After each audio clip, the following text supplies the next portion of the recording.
تمام مستورات سے گزارش ہے کہ تعلیم کے عمل کو مؤخر کر کے توجہ کے ساتھ دھیان کے ساتھ سپیکر کی طرف متوجہ ہو جائیں۔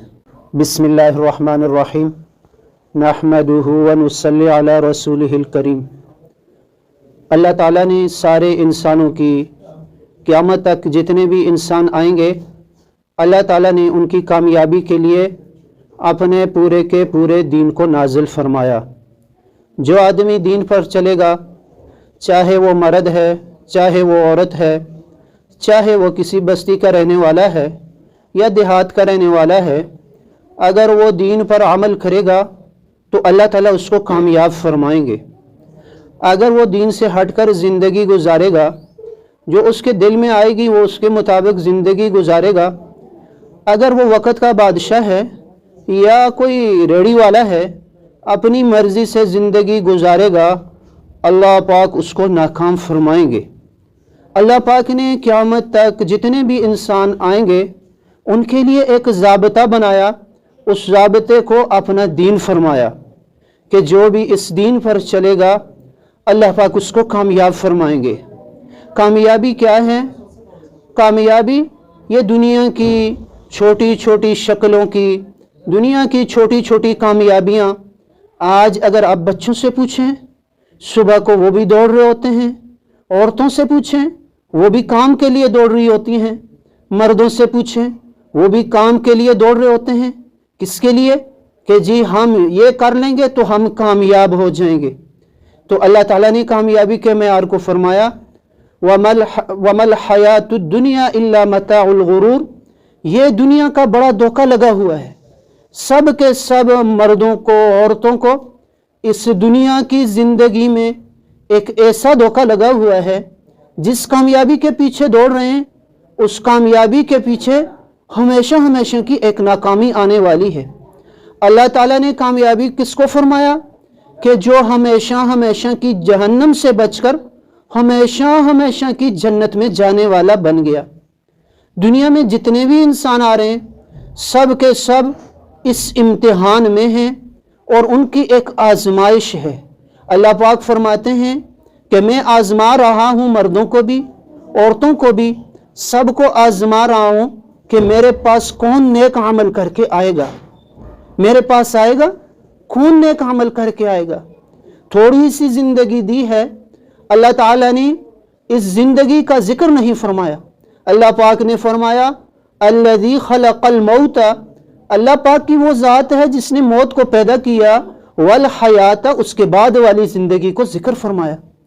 اللہ تعالیٰ نے موت کو پیدا کیا اور اس کے بعد کی ایسی زندگی آنے والی ہے جس کے بعد کبھی موت نہیں، ایسی خوشیاں آنے والی ہیں جس کے بعد کبھی غمی نہیں، اور ایسی جوانی ملنے والی ہے جس کے بعد کبھی بڑھاپا نہیں، ایسی ہمیشہ ہمیشہ کی زندگی اور ایسی ہمیشہ ہمیشہ کی خوشیاں اللہ پاک نے اپنے نیک بندوں کے لیے بنا کر رکھی ہیں، اللہ پاک نے تیار کر کے رکھی ہیں۔ اللہ پاک فرماتے ہیں کہ اے میرے بندے، اگر تو اپنی چاہت کو میری چاہت کے تابع کر دے گا تو میں وہ کروں گا جو تیری چاہت ہے، اگر تو اپنی چاہت کو میری چاہت کے تابع نہیں کرے گا تو میں پھر بھی وہ کروں گا جو میری چاہت ہے، اگر تو اپنی چاہت کو میری چاہت کے تابع کر دے گا تو میں وہ سارا کچھ کر دوں گا جو تو چاہتا ہے، اگر تو اس کو میرے تابع نہیں کرے گا تو میں اس زندگی میں تجھے تھکا دوں گا، چاہے تو دنیا کا بادشاہ ہے یا تو دنیا کے عام نقشے والا ہے یا تو کوئی زراعت والا ہے یا تو کوئی بڑی بڑی کھیتیوں والا ہے، میں تجھے ان سب میں ناکام کر دوں گا اور ہمیشہ ہمیشہ کی ناکامی تیرا مقدر بنا دوں گا۔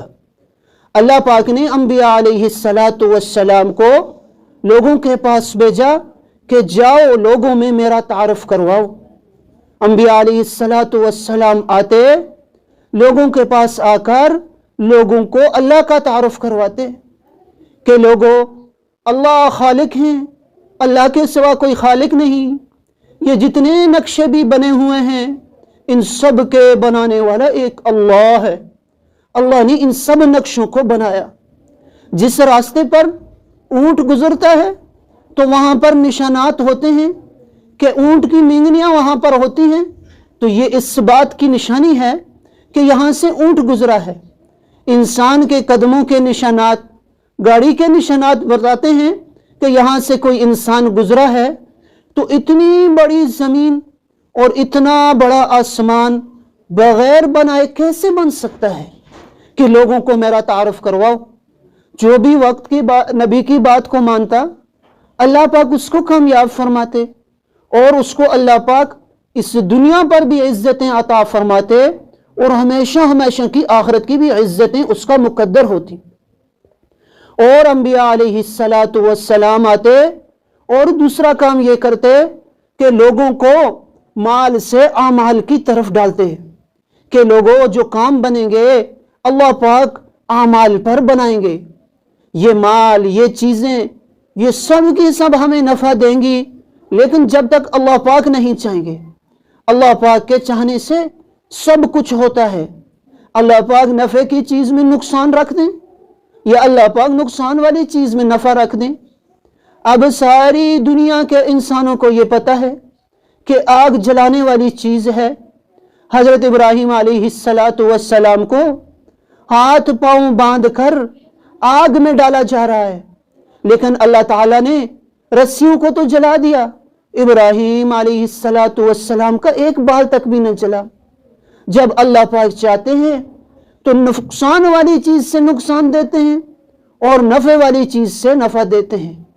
اور انبیاء علیہ السلام آتے اور آ کر وہ تیسرا کام کیا کرتے کہ لوگوں کو دنیا سے آخرت کی طرف راغب کرتے کہ لوگوں اس دنیا سے ہم نے آخرت کی طرف جانا ہے، کہ دنیا یہ ہمیشہ کے لیے نہیں ہے، یہ تو امتحان کی جگہ ہے، یہ تو دھوکے کی جگہ ہے، یہ تو جو تھوڑا سا وقت اللہ نے دیا ہے یہ گزر جائے گا، ہماری آخرت کی زندگی بن جائے۔ جو بھی اس کو قبول کرتا اللہ پاک اس کو ایک یقین عطا فرماتے اور اللہ پاک اس کو ہمیشہ ہمیشہ کے لیے ہمیشہ ہمیشہ کی اللہ عزتیں عطا فرماتے۔ نبی کریم صلی اللہ علیہ وسلم خاتم النبیین ہیں۔ آپ صلی اللہ علیہ وسلم نے صحابہ کرام پر ایسی محنت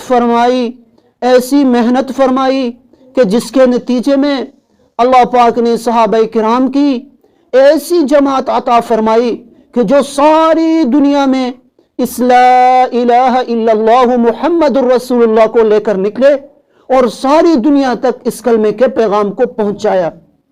حاجی عبدالوہاب صاحب ایک مرتبہ میواتیوں کی جماعت لے کر اللہ کے راستے میں نکلے، تعلیم کے دوران لفظ معرفت آ گیا تو حاجی صاحب نے سوچا کہ اب تو ان بیچارے میواتیوں کو، بوڑھوں کو کیا پتا کہ لفظ معرفت کیا ہے۔ حاجی صاحب نے پوچھا میاں جی بتاؤ کہ یہ معرفت کیا ہے، آپ پہچانتے ہیں معرفت کسے کہتے ہیں؟ تو ایک بوڑھے میاں جی بولے کہ عبدالوہاب اگر تیری پٹواری کے ساتھ دعا سلام ہو، تیری جان پہچان ہو اور وہاں پر تیرا کوئی کام ہو تو تو وہاں اس کو کہے تو وہ تیرا کام کر دے گا؟ حاجی عبدالوہاب صاحب نے فرمایا ضرور کر دے گا۔ تو وہ میواتی بولے عبدالوہاب یہ معرفت ہے کہ جو ہم بولے اللہ پاک وہ ہمارے کاموں کو بنا دے، ایسی جان پہچان ہماری اللہ سے بن جائے، اللہ کی ذات کے ساتھ ایسا یقین بن جائے کہ ہم جو بات بھی کہیں تو وہ اللہ پاک ہماری اس بات کو پورا کرنے والے بن جائیں۔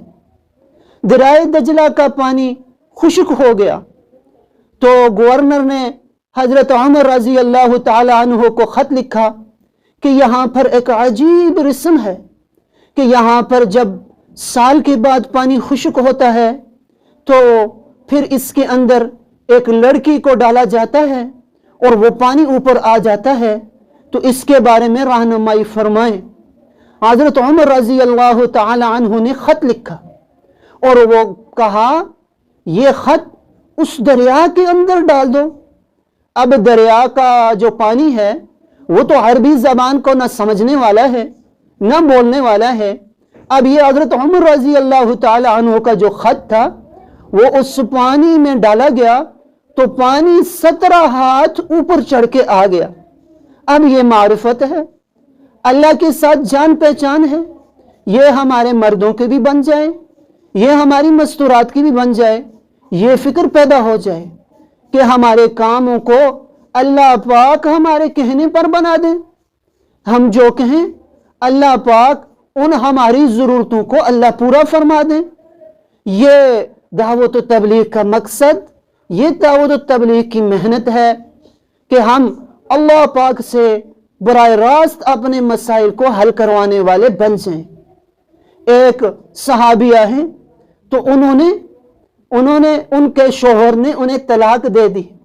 وہ آئی اور آ کر حضور پاک صلی اللہ علیہ وسلم سے عرض کیا، یا رسول اللہ صلی اللہ علیہ وسلم، میرے شوہر نے مجھے نادانی میں طلاق دے دی ہے، اس طرح سے طلاق، وہ طلاق دینا بھی نہیں چاہتا ہے، تو اس طرح سے طلاق جو ہے وہ جو ہے کہ میری یہ طلاق کسی طرح سے منسوخ ہو جائے، یہ تو زمانہ جاہلیت کی طلاق ہے۔ اللہ کے حبیب صلی اللہ علیہ وسلم خاموش رہے۔ حضرت عائشہ صدیقہ رضی اللہ تعالیٰ عنہ فرماتی ہیں کہ وہ صحابیہ کی آواز اونچی ہونے لگی تو اللہ کے حبیب صلی اللہ علیہ وسلم اس کی بات کو سن رہے ہیں کہ اس کی بات تو ٹھیک ہے، لیکن اللہ کے نبی صلی اللہ علیہ وسلم کوئی بات اپنی طرف سے تو نہیں کہہ سکتے۔ اب جب اس نے دیکھا کہ اللہ کے نبی صلی اللہ علیہ وسلم ان کی بات کا جواب نہیں دے رہے تو انہوں نے کہا، پھر میں اب اپنے اللہ کی طرف متوجہ ہوتی ہوں، میں اپنے اللہ کی طرف متوجہ ہوتی ہوں۔ تو وہ اللہ کی طرف متوجہ ہوئی وہیں پر کھڑے کھڑے کہ اے اللہ، تو تو دیکھ رہا ہے، تو تو سن رہا ہے، تو ہمارے ان حالات کو بھی جانتا ہے۔ تو اب وہ اللہ کے ساتھ متوجہ ہے تو ادھر سے جبرائیل علیہ السلام قرآن کریم لے کر حاضر ہو گئے۔ قد سمع اللہ قول التي تجادلك في زوجها وتشتكي الى اللہ، اللہ نے اپنی بندی کی بات کو سن لی جو وہ اللہ سے شکوے کر رہی ہے، جو اللہ کے حبیب صلی اللہ علیہ وسلم سے باتیں کر رہی ہے۔ تو ایسی جان پہچان آج ہمارے مردوں کی بھی، ہماری مستورات کی بھی بن جائے۔ اس کے لیے جو ہے اللہ کے راستے میں نکلنا اور دین کو سیکھنا اور اللہ کی ذات کا یقین گھروں میں بیٹھ کر گرم گرم بستروں کے اندر اور سردی کے موسم میں اور جو ہے گھروں کے اچھے اچھے کھانوں کو چھوڑ کر جب اللہ کے راستے میں نکلتے ہیں تو پھر اللہ تعالیٰ اس کی سمجھ عطا فرماتے ہیں۔ پہلی بات تو یہ ہے کہ مسلمان مردوں اور عورتوں کے اندر یہ صفت پیدا ہو جائے کہ وہ اللہ کی ذات کا یقین ان کے دلوں کے اندر پوست ہو جائے کہ حالات جیسے بھی ہوں وہ ہر حال میں اللہ کی طرف متوجہ ہوں۔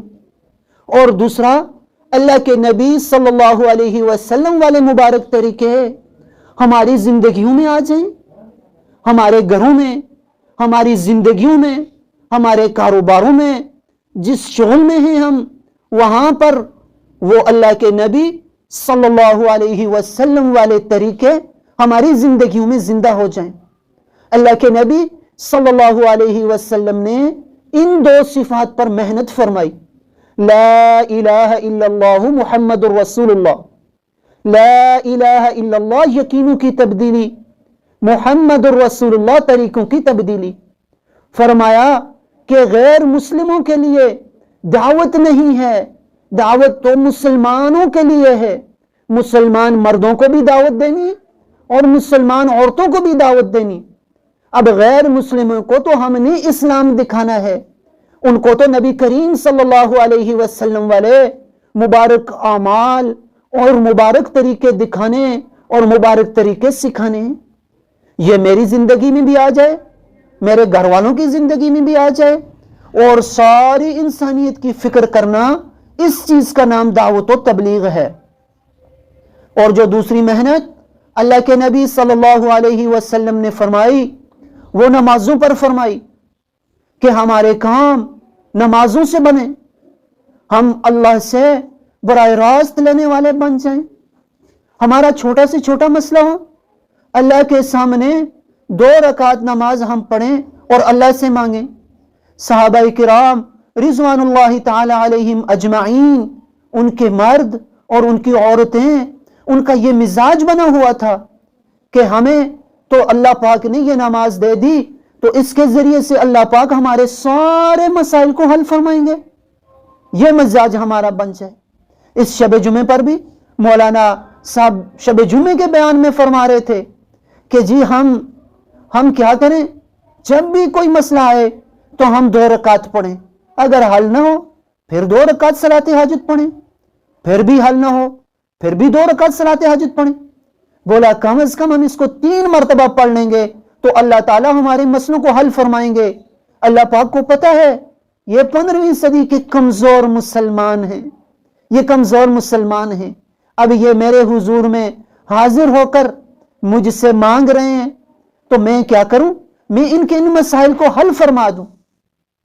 نماز کے 100 مسائل ہیں، نماز کے فرائض، نماز کے واجبات، نماز کے سنن، نماز کے مستحبات، وضو کے فرائض، غسل کے فرائض، پاکی ناپاکی کے مسائل، یہ سب ہم سیکھنے والے بن جائیں اور علم کی جستجو پیدا ہو جائے.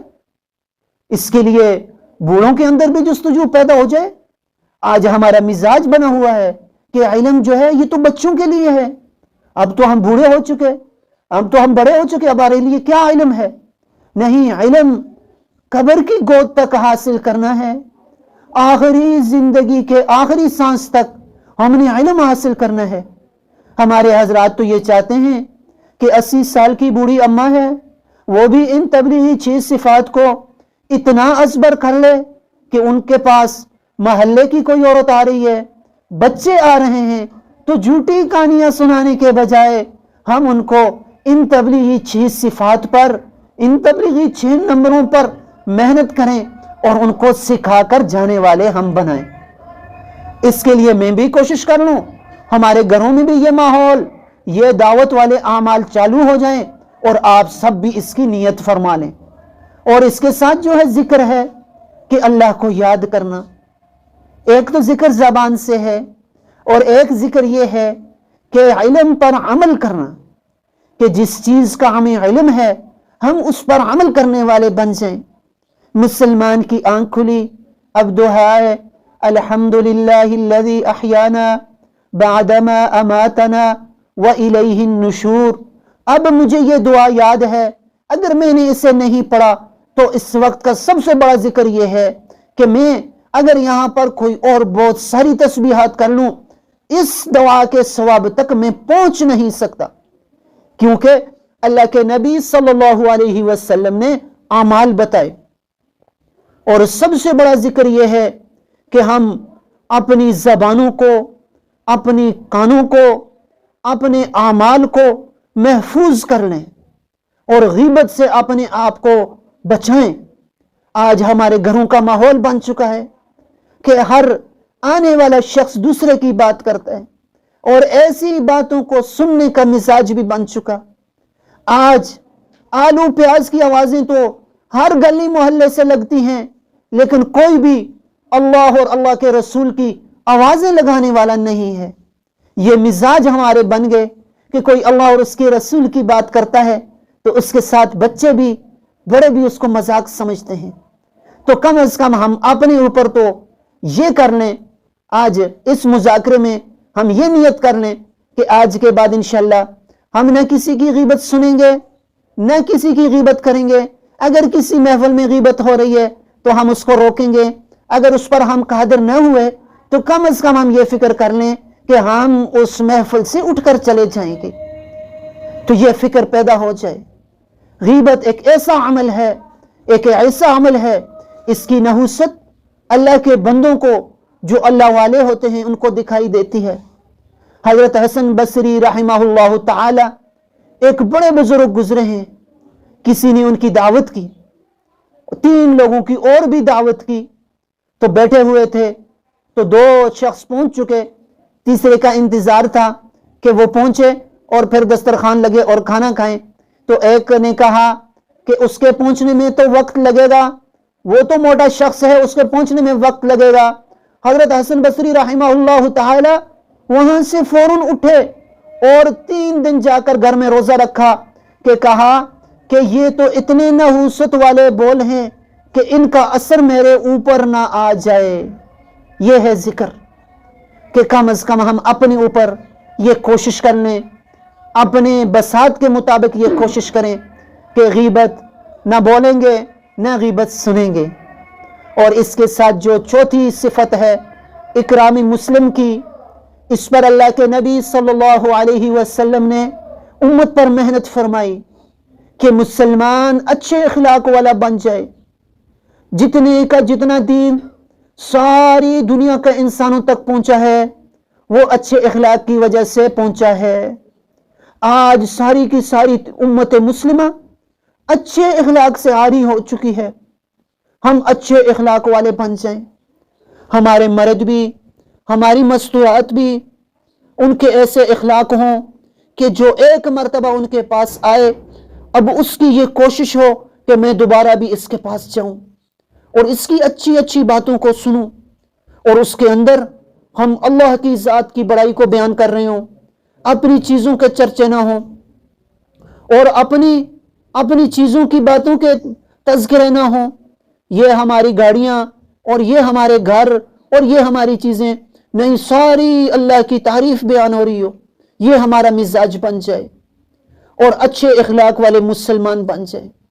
یہ محنت ہے، اکرام مسلم کی محنت اچھے اخلاق کی محنت ہے کہ سارے کے سارے مسلمان مرد اور سارے کے سارے مسلمان عورتیں جو ہے وہ اللہ کے نبی صلی اللہ علیہ وسلم والے مبارک اخلاق والے بن جائیں۔ اللہ کے نبی صلی اللہ علیہ وسلم والے مبارک اخلاق کیسے تھے؟ اگر ایک کافر بھی آ کر اللہ کے نبی صلی اللہ علیہ وسلم سے ملتا تو وہ ایسا متاثر ہو جاتا کہ وہ کلمہ پڑھنے پر مجبور ہو جاتا۔ چھوٹے سے صحابی، چھوٹے سے بچے جو ہے وہ کسی قافلے سے بچھڑ گئے اور ان کو بیچتے بچاتے اللہ کے نبی صلی اللہ علیہ وسلم کی خدمت میں پہنچ گئے۔ چھوٹا سا بچہ ہے، اب اس کا والد اس کی جدائی میں، فراق میں اشعار پڑھتا۔ کسی قافلے والے نے دیکھا تو وہ اشعار پڑھ رہا تھا تو بولا کہ جو ہے آپ کیا کہہ رہے ہیں؟ تو بولا میرا ایک چھوٹا سا بیٹا گم ہو گیا ہے اور وہ اس کا پتہ نہیں چل رہا۔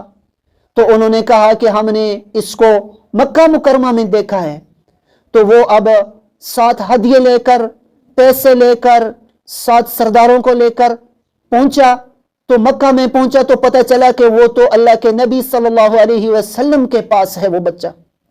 جب اس بچے کے پاس پہنچے، اللہ کے نبی صلی اللہ علیہ وسلم کی خدمت میں حاضر ہوئے، بڑی تعریفیں بیان کی، آپ تو ایسی شان والے ہیں، آپ تو لوگوں کے ساتھ اکرام والا معاملہ کرتے ہیں۔ تو آپ صلی اللہ علیہ وسلم نے فرمایا بتاؤ بات کیا ہے؟ تو انہوں نے کہا کہ ہمارا چھوٹا سا ایک بچہ آپ کے پاس ہے، تو آپ جتنے پیسے چاہتے ہیں، جو چیزیں ہم سے چاہتے ہیں آپ لے لیں اور آپ جو ہے اس کو ہمارے ساتھ واپس کر دیں۔ تو اللہ کے نبی صلی اللہ علیہ وسلم نے فرمایا بس آپ کا یہی مطالبہ ہے؟ تو انہوں نے کہا ہم اس مطالبے کو لے کر بہت دور سے ہم نے سفر کیا ہے۔ تو اللہ کے نبی صلی اللہ علیہ وسلم نے فرمایا اگر ہم اختیار اس بچے کو دے دیں، اگر وہ بچہ آپ کے ساتھ جانا چاہے یا میرے پاس رہنا چاہے تو اس میں آپ کی کیا رائے ہے؟ تو سارے قافلے والوں نے کہا کہ جی اگر وہ بچہ آپ کے پاس رہنا چاہے تو ہم اس کو لے کر نہیں جائیں گے۔ اللہ کے نبی صلی اللہ علیہ وسلم نے اس بچے کو بلایا اور قافلے والوں کے سامنے کیا، کہا یہ کون ہے؟ کہا یہ میرے ابا جان ہیں۔ کہا یہ کون ہے؟ یہ میرے چچا جان ہیں۔ کہا یہ کون ہے؟ یہ میرے فلاں رشتہ دار ہیں۔ کہا یہ کون ہے؟ یہ میرے فلاں رشتہ دار ہیں۔ تو اللہ کے نبی صلی اللہ علیہ وسلم نے کہا اس بچے سے اے بچے کہ تجھے یہ لے کر جانا چاہتے ہیں؟ تو اس بچے نے کہا یا رسول اللہ صلی اللہ علیہ وسلم بلا میں آپ کو چھوڑ کر ان کے ساتھ جانا کب پسند کرتا ہوں۔ جب یہ بات کہی تو اللہ کے نبی صلی اللہ علیہ وسلم نے اسے گود میں اٹھا لیا اور اسے اپنا بیٹا کہا تو تو میرا بیٹا ہے۔ سارے کے سارے قافلے والے خوشی کے ساتھ اس بچے کو چھوڑ کر چلے گئے۔ یہ اللہ کے نبی صلی اللہ علیہ وسلم والے مبارک اخلاق میری زندگی میں بھی آ جائیں اور آپ کی زندگی میں بھی آ جائیں، ہمارے گھروں میں ایسا ماحول بن جائے کہ جس سے یہ اللہ کے نبی صلی اللہ علیہ وسلم والے مبارک اخلاق، اس سے مقصود کیا ہو؟ اس سے مقصود اللہ کی رضا ہو۔ اگر مجھے ساری دنیا کا بادشاہ بنا دیا جائے اور مجھ سے میرا اللہ راضی نہ ہو تو یہ بڑے نقصان کا سودا ہے۔ اگر فقر و فاقہ والی زندگی ہو اور مجھ سے میرا اللہ راضی ہو گیا تو میرا کام بن گیا۔ ہر کام اللہ کی رضا کے لیے۔ اگر ہم چھوٹے سے چھوٹا عمل بھی اللہ کو راضی کرنے کے لیے کریں گے تو اللہ ہم سے راضی ہو جائیں گے۔ اور چھٹی جو محنت وہ دعوت و تبلیغ کی محنت ہے، یہ کام اس امت کی ذمہ داری ہے۔ اللہ تعالیٰ نے اس امت کے مردوں پر بھی اور اس امت کی عورتوں کے لیے بھی اس کام کو ضروری قرار دیا ہے۔ جب تک ہمارے مرد ہماری محرم مستورات کو لے کر اللہ کے راستے میں اس دین کو سیکھنے سکھانے کے لیے نہیں نکلیں گے تو یہ کام بنے گا نہیں۔ جس طرح ہمارے پاس یہ جماعت اپنے گھروں کو چھوڑ کر اللہ کے راستے میں نکلی ہے، اس طرح ہم بھی یہاں محلے والے، یہاں والے مدرسے والے، ہمارے پڑوس والے، ہماری ساتھ کی مساجد والے، اس پوری وحدت کالونی والے یہ فکر کر لیں کہ یہاں سے بھرپور جماعت اللہ کے راستے میں نکل جائے۔ کم از کم ہم اس فکر میں شریک ہو جائیں اور اس فکر کو کر لیں۔ آنے والا مجمع کم از کم یہ فکر کر لیں کہ اس دین کو ہم سیکھنے کے لیے ہم اللہ کے راستے میں نکلیں گے۔ دعوت و تبلیغ تو اپنے بننے کا کام ہے۔ آج ایک غلط فہمی یہ پیدا ہو گئی کہ ہم لوگوں کو تبلیغ کرنے کے لیے جا رہے ہیں۔ ایک ساتھی سے پوچھا کدھر جا رہے ہیں؟ بولا تبلیغ کے لیے جا رہے ہیں کہ لوگوں کو تبلیغ کریں گے۔ نہیں، یہ تو اپنے بننے کا کام ہے کہ میں بن جاؤں، میرے گھر والے بن جائیں اور ساری دنیا کی انسانیت بن جائے۔ تو یہ کام اللہ نے اس امت کو اعزاز کے طور پر دیا ہے۔ اس کے لیے یہ آواز لگتی ہے، یہ مستورات کی جماعت کا آنا یہ اس مقصد کے لیے ہے کہ یہ مستورات، ہماری مستورات بھی اللہ کے راستے میں نکلنے والی بن جائیں۔ اس کے لیے جو سب سے پہلا تقاضا ہے، جن مستورات کے ابھی تک سروزے نہیں لگے وہ تو سروزوں کی کوشش کر لیں۔ جن کے 3 سروزے لگ چکے وہ اپنے محرم مردوں کے ساتھ 15 یوم کی کوشش کر لیں۔ جن کے ماشاءاللہ سے 15 یوم بھی لگ چکے تو اب وہ چلہ لگا لیں۔ اب چلہ لگانے کے بعد ساری دنیا کی انسانیت ان کی پیاسی بیٹھی ہوئی ہے، ساری دنیا کی انسانیت کی عورتیں ان کی باتیں سننے کے انتظار میں بیٹھی ہوئی ہیں۔ تیونس میں ایک جماعت کی تشکیل ہوئی، عرب ملک ہے یہ، پشاور کی جماعت تھی، اس کے اندر سارے کے سارے جو ہے وہ پشتو بولنے والے تھے۔ ایک مرکز کے قریب مستورات کا بہت بڑا مجمع جمع ہو گیا، وہاں پر مستورات کو جمع کیا گیا، ساری کی ساری عرب خواتین۔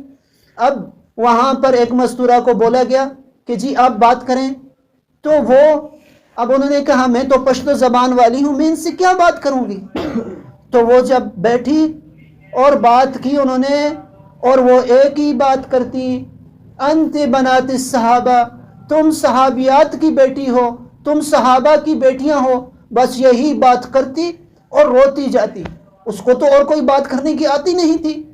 تو ایک بات کے اوپر اللہ تعالی نے بہت بڑے مجمع کو اپنے راستے میں قبول فرما لیا۔ ایک جماعت آئی ہمارے گھر میں، وہ کارگزاری سنا رہی تھی کہ ایک ملک کے اندر، یورپ کے اندر تشکیل ہوئی اور وہاں پر جو ہے عورتیں آ کر بیٹھتی اللہ کی بات کو سننے کے لیے۔